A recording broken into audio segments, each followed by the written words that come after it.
The Greek Way to Western Civilization by Edith Hamilton, Chapter 3, The Way of the East and the West in Art. The way a nation goes, whether that of the mind or that of the spirit, is decisive in its effect upon art. A brief consideration will show that it must be so.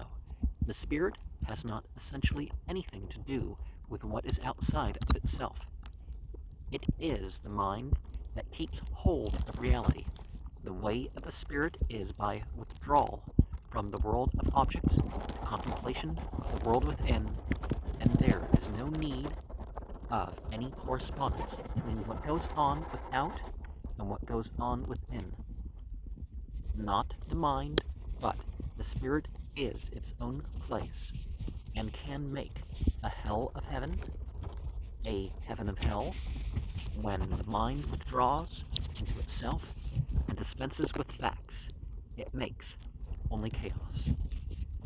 Now, a person can live a spiritual life with the mind and the body as the vehicles, and no abrogation in the mind is necessary to combine those. In the early days of the Restoration, a great discussion was held by the learned men in the presence of the king on why, if a live fish were put into a brimming pail, the water would not overflow, while if the fish were dead, it would. Many elevating reasons that had to do with the inner significance of life and death were adduced for this spiritually suggestive property of water or fish, until the king asked that 2 such pails be brought in, and the fish added to them before his eyes. When it turned out that the water reacted in the same way to the fish alive or dead, the scientists received a lesson that had far-reaching results on the advisability of the mind's not going the way of the spirit and withdrawing into itself to exercise the pure reason free and unhampered, but of remaining strictly within the limits of the outside world. Abide by the facts is the dictum of the mind. A sense for fact is its salient characteristic.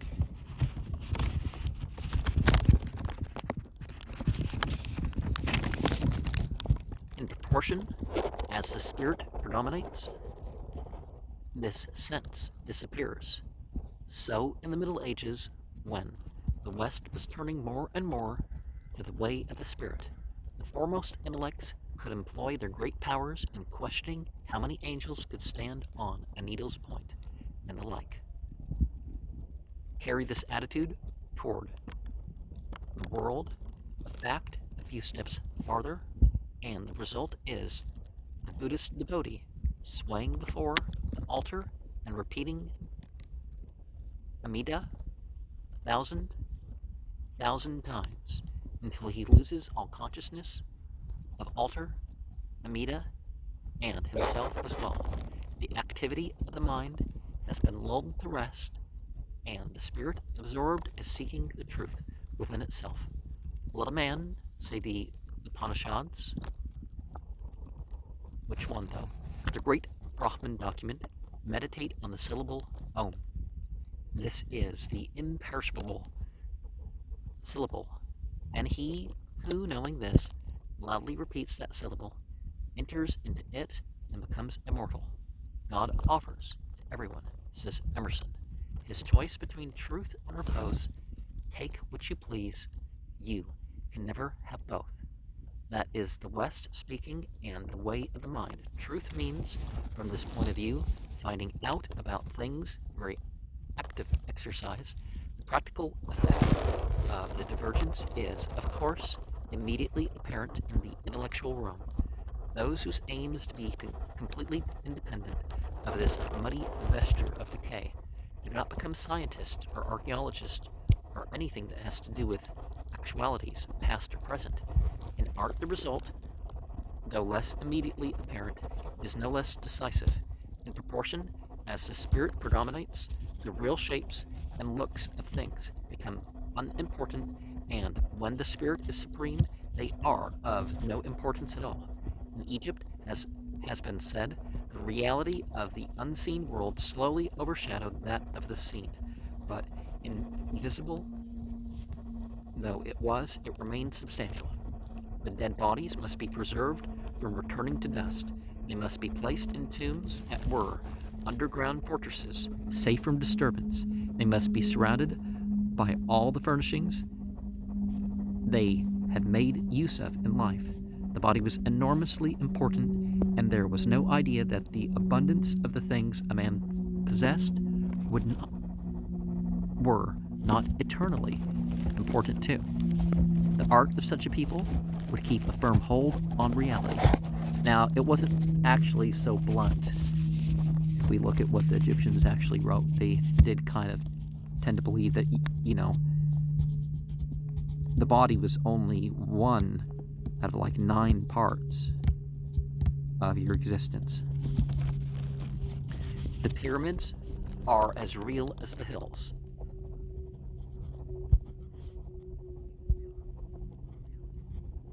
They look to be nothing made by hands, but a part of the basic structure of the earth, where the wind lifts the sand into shades of a gigantic geometry, triangles which, as one watches, pass into curves and break again into sharp-pointed outlines, a cycle of endless change as fixed as the movement of the stars against the immensity of the desert, which never changes.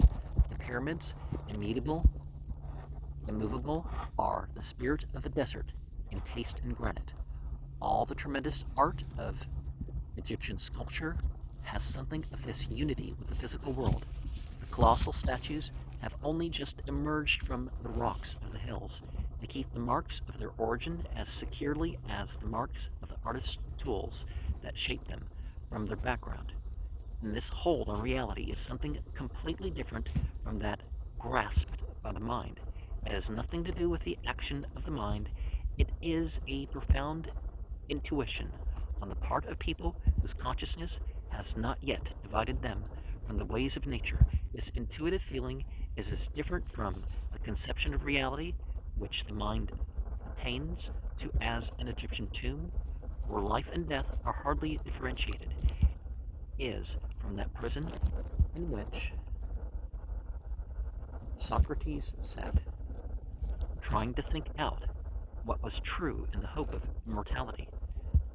What Egyptian art would have resulted in if it had been allowed a free development is one of those questions that forever engage the attention through the realization of an immense loss to the world. But the priests stepped in, and that direct experience of nature, which was being illumined more and more by the experience of the spirit, was arrested at a certain point and held fast. The priests set a fixed pattern for art all must conform to. Art can work in chains for a long time as the mind cannot, and it was centuries before the full effect appeared of the control of the artist's spirit by the priest's dogma. But by the time it was apparent Egyptian art was ended, Plato's comment is to all intents and purposes its funeral relation. In Egypt, the forms of excellence were long since fixed, and patterns of them displayed in the temples. No painter or artist is allowed to innovate on the traditional forms or invent new ones. To this day, no alteration is allowed, none at all. Their works of art are painted or modeled in the same forms which they had 10,000 years ago. But in the East, there was no arrested development. There, the spirit was free. It alone was free to work unhampered. Hindu art was produced by men who had been trained from earliest youth to look at all outside them as illusion. The belief in a solid, durable stuff, which the senses induce, was the fundamental falsehood men must clear themselves from. That which appears solid and durable is only a perpetually shifting appearance, a kaleidoscope always moving, where each pattern is forever dissolving into another, and all are no more significant than a spectacle for a child. Reality, permanence, importance belong alone to the world within, where truth is absolutely known because it is experienced, and where the man who wills can achieve complete mastery. This is the fundamental dogma of the Upanishads. The infinite is the self. He who perceives this is Lord and master of all the world. Air, fire, water, food, appearances, disappearances, all spring from the self. He who sees this sees everything and obtains everything. It is difficult for us to associate this idea with the production of art. Art is to us, of the West, the unifier of what is without and what is within. It is as firmly rooted in the one as in the other. It is quite true that the complete mystic, if such a one could be, would never even desire to put into any concrete form the beatific vision. He would remain in utter quiescence, desiring nothing. When to a man who understands the self has become all things, what sorrow, what seeking can there be to him who once beholds that unity? But mystical rapture, even in the East, is for the few. Yeah, there's not this East and West division of, oh, in the East they experience their spirituality. It's like, well, if you're not secular, you know. To all the rest, reality, however illusory it is conceived of as being, remains to be reckoned with. The great Hindu artists were not prevented from expressing themselves through it, as all artists will forever, but their conception of it shaped the mold of their art. The procedure laid down for a Buddhist artist before beginning his work is applicable in what it aims at to all Hindu art. He was to proceed to a place of solitude. There he must prepare himself, first by performing the sevenfold office and offering to the hosts of Buddhas real or imaginary flowers. It is clear that the first had no superiority over the second. Well, it depends. Next, he must realize the four infinite moods and meditate upon the emptiness, non-existence of all things until, by the fire of the idea of the abyss, he lost all consciousness of self and was able to identify himself with the divinity he desired to portray. Then at last, calling upon him, he would behold him. There would come to him visibly the very image of the god, like a bright reflection, serve him for his model. It would appear in no shape, we may be sure. The whole procedure was destined to make that impossible. The conviction had been bred within the artist that the truth of his art was above and apart from all reality. In his solitary watch, he had sought to purify it from all that had to do with the flesh, to banish earthly memories, and through the spirit, undefiled, find the manifestation of the eternal. The prerequisite of the statue would be its non-humanity. Scrolls of bright blue hair must mark it off from a mere man, or many heads or arms, or an impression of inhuman force given by a woman brandishing a human head torn from a mangled body underfoot. It is said that Polygnotus, that when he wished to paint Helen of Troy, he went to Corpana, famed for the beauty of its women, and asked to see all those who were thought to be the most beautiful. And he studied long before painting his picture, and yet, when it was done, it was not a representation of any one of those lovely faces, or whatever else, right?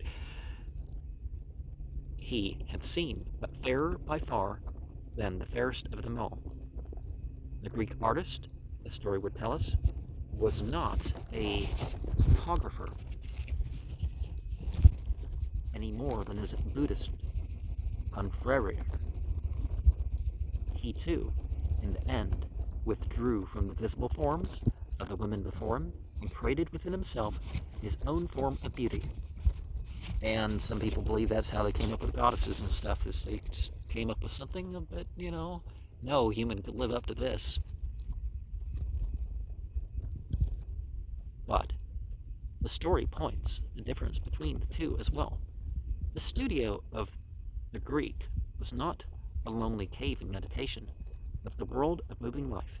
His picture was based on the women he had studied. It was conditioned by their actual bodily shapes. It was super individual, but not supernatural. The Hindu artist was subject to no conditions. Of all artists, he was the freest. The Egyptian was submissive to the ways of nature and the dogma of the priest. The Greek was limited by his mind that would not let him lose sight of the things that are seen. The Hindu was unhampered by anything outside of himself except the material he worked in.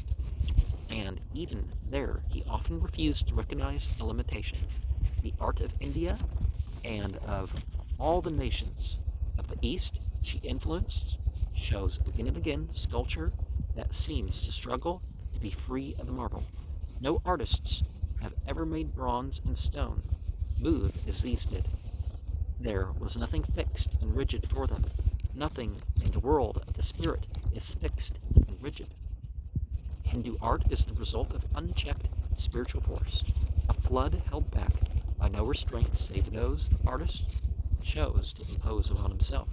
But even though the visible world had no hold upon his conscious attention, he could not, of course, no human being can, create purely within the depths of the spirit what had no connection with facts, no semblance of anything he had seen. His artistic vision was conditioned by actualities, but only indirectly, since his aim was to detach himself from them. Reality and probability appealed to the mind alone, and to that appeal he was completely indifferent. He was concentrated upon spiritual significance. To him, the multitudinous hands and arms of the God who appeared to him in his trance were symbolic. They stood for a truth of the spirit and expressed the only kind of reality worth an artist's while. Presuppose a complete lack of significance in the visible world, and there is only one way out for the artist, the way of symbolism. He, of all men, is least capable of complete abstraction. The mathematician and the philosopher can deal with pure concepts.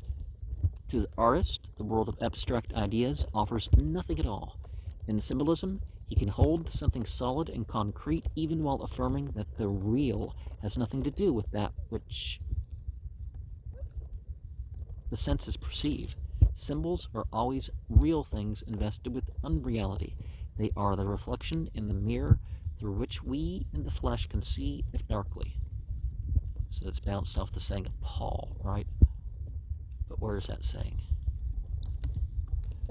In symbolism, realities are important, even if their only importance is that they stand for something other than what they are. The mystical artist is free to make use of reality and to dispense with it as he pleases. He is at liberty also to improvise his own symbolism, which can be of the simplest, many arms to express multiform power. Well, some beings actually have that, though. Many breasts to show spiritual nourishment, sublimated pictorial writing. His only restraint comes from within his own self, but despising as he does the outside world, predisposed against seeing real things as beautiful, the artist within him, who must find spiritual significance somewhere, is irresistibly impelled toward the pattern which he can make symbolic, and so significant. Well, we need to not limit mystic in this way, but the mystical artist always sees patterns. The symbol, never quite real, tends to be expressed less and less realistically, and as the reality becomes abstracted, the pattern comes forward. The wings on Blake's angels do not look like real wings, nor are they there because wings belong to angels. They have been flattened, stylized, to provide a curving, pointed frame. The setting required by the pattern of the composition in Hindu art and its branches, stylization reaches its height. Human figures are stylized far beyond the point of becoming a type. They too are made into patterns, schematic designs of the human body, an abstraction of humanity. In the case of an Eastern rug, all desire to express any semblance of reality has gone. Such a work of art is purely decoration. It is expression of the artist's final withdrawal from the visible world. essentially his denial of the intellect. Dismiss the real world, see it as hateful and hopeless, and the effect upon art is fundamentally the same, whether the result is a Fra Angelico angel or monster god. Winged angels radiant against a golden background, a many-handed god, both belong to the same conception of the world. The artist has turned his back upon the things that are seen. He has shut the eyes of his mind. The art of the West, after Rome fell and the influence of Greece was lost, went the way of the East, as all else did. Pictures grew more and more decorative. The flat unreality of the primitive developed into the flat unreality of the stylized, until, at the Renaissance, the visible world was rediscovered with the rediscovery of Greece, 2,000 years after the golden days of Phidias and Praxiteles, of Zeuxis and Apelles, when their statues were defaced and broken, and all but irretrievably lost, and the paintings were completely gone forever. Men's minds were suddenly directed to what was left of the literature of Greece and Rome. A passion for learning, like that of Plato's time, swept Italy. To study the literature of Greece was to discover the idea of the freedom of the mind, and to use the mind as it had not been used since the days of Greece. Once again, there was a fusion of rational and spiritual power. In the Italian Renaissance, a great artistic development coincided with a great intellectual awakening, and the art that resulted is in its essence more like that of Greece than any other before or since. In Florence, where great painters had great minds, the beauty of the real world was discovered, and men painted what they saw with their eyes. Italian painters found the laws of perspective, of course, not because Signorelli was greater than Simone Martini. Signorelli? But only because he and his like were looking at real things and desiring to paint realities, not heavenly visions. Whether the Greek artist used perspective or not can never be known. Not a trace is left of their work. Certainly the ancient Egyptians did. But what they felt about painting things as they are can be known without the possibility of a doubt. Their attitude is revealed in many an allusion. A famous Greek painter exhibited a picture of a boy holding a bunch of grapes, so lifelike the birds flew down to peck at them, and the people acclaimed him as the master artist. If I were, he answered, the boy would have kept the birds away. The little tale, with its delightful assumption of intelligent birds, is completely Greek in its fundamental assumption. Grapes were to be painted to look like grapes, and boys to look like boys. And the reason was that nothing could be imagined so beautiful and so significant as the real. Say not, who shall ascend unto heaven, or who shall descend into hell. For lo, the word is very nigh thee, in thy mouth and in thy heart. The Greek artist thought neither of heaven nor of hell. The word was very nigh unto him. He felt the real world completely sufficient for the demands of the spirit. Well, the spirit is a real world too, and that's one of the problems that we got in the West, is this idea that somehow they're different. He had no wish to mark the images of his gods with strange, unearthly attributes to lift them away from earth. He had no wish to alter them at all from what he saw as most beautiful, the shapes of the human beings around him. A Brahman bronze of Shiva stands poised in the dance, arrested for a moment in an irresistible movement. Many arms and legs curving outward from his body add to the sense of an endless rhythmic motion. The shape, light, slim-waisted, is refined away from the human. Strange symbolic things surround him, deck him, a weaving cobra, a skull, a mermaid creature, long pendants waving from hair and ears, a writhing monster beneath his feet. His beauty is like nothing beautiful ever seen upon the earth. The Olympic Hermes is a perfectly beautiful human being, no more, no less. Every detail of his body was shaped from a consummate knowledge of actual bodies. Nothing is added to mark his deity, No aureole around his head, no mystic staff, no hint that here is he who guides the soul to death. The significance of the statue of the Greek artist, the mark of the divinity, was its beauty, only that his art had taken form within him. As he walked the streets, watched the games, noted perpetually the people he lived among. To him, what he saw in those human beings was enough for all his art.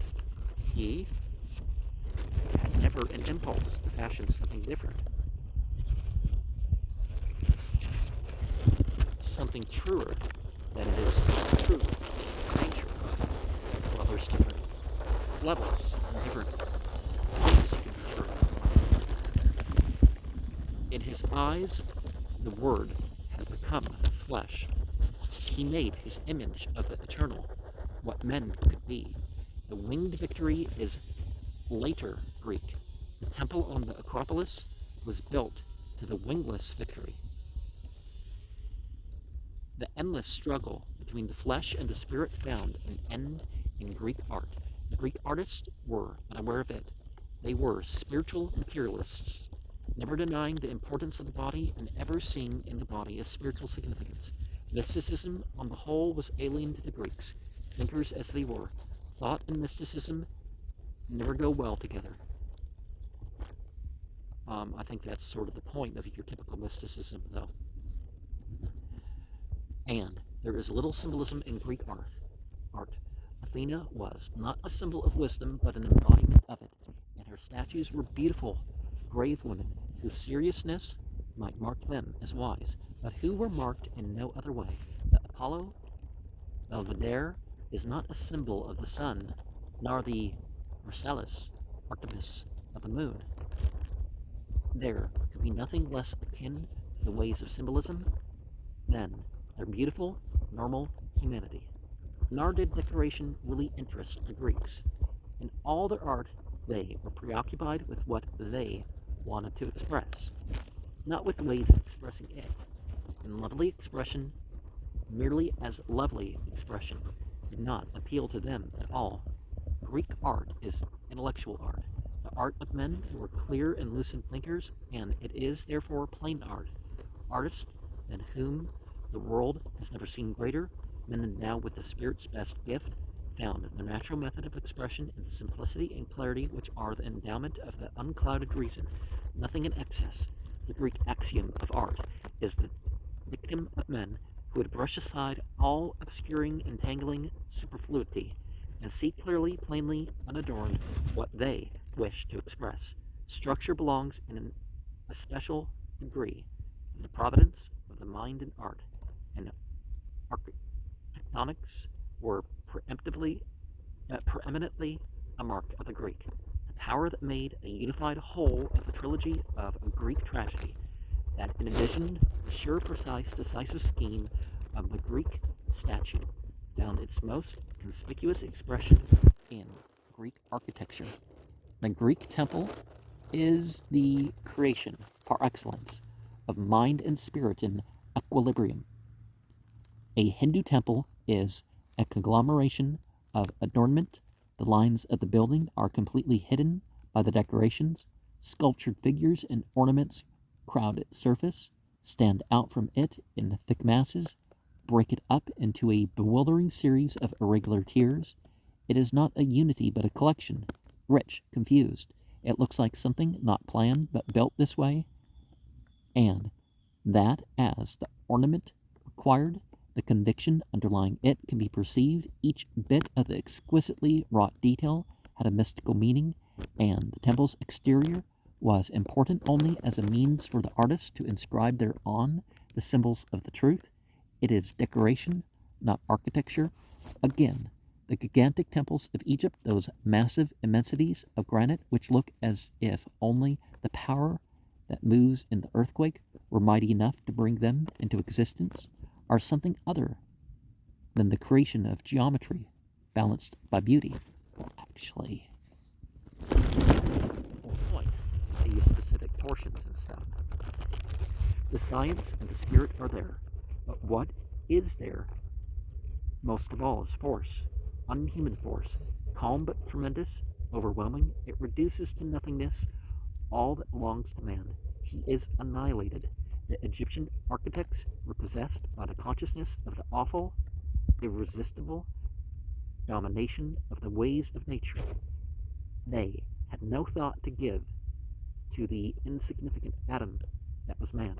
Greek architecture of the Great Age is the expression of men who were, first of all, intellectual artists, kept firmly within the visible world by their mind, but only a second to that, lovers of the human world. The Greek temple is the perfect expression of the pure intellect illumined by the Spirit. No other great buildings anywhere approached its simplicity. In the Parthenon, straight columns rise to plain capitals. A pediment is sculptured in bold relief. There's nothing more. And yet here is the Greek miracle, this absolute simplicity of structure is alone in majesty of beauty among all the temples and cathedrals and palaces of the world, majestic but human, truly Greek. No superhuman force as in Egypt, no strange supernatural shapes as in India. The Parthenon is the home of humanity at ease, calm, ordered, sure of itself and the world. The Greeks flung a challenge to nature in the fullness of their joyous strength. They set their temples on the summit of a hill overlooking the wide sea, outlined against the circle of the sky. They would build what was more beautiful than hill and sea and sky, and greater than all these. It matters not at all if the temple is large or small. One never thinks of the size. It matters not really how much it is in ruins. A few white columns dominate the lofty heights at Sunion as securely as the great mass of the Parthenon dominates all the sweep of sea and land around Athens. To the Greek architect, man was the master of the world. His mind could understand its laws, his spirit could discover its beauty. The Gothic cathedral was raised in awe and reverence to Almighty God, the expression of the aspiration of the lowly. We praise thee, O God, we who are as nothing save in our power to praise thee. The Parthenon was raised in triumph to express the beauty and the power and the splendor of man. Wonders are there many, none more wonderful than man. His might crosses seas, swept white by storm winds. He, the master of the beast, lurking in the wild hills. His is speech and wind-swift thought. Divinity was seen incarnate through perfected mortality. Man was immortal. And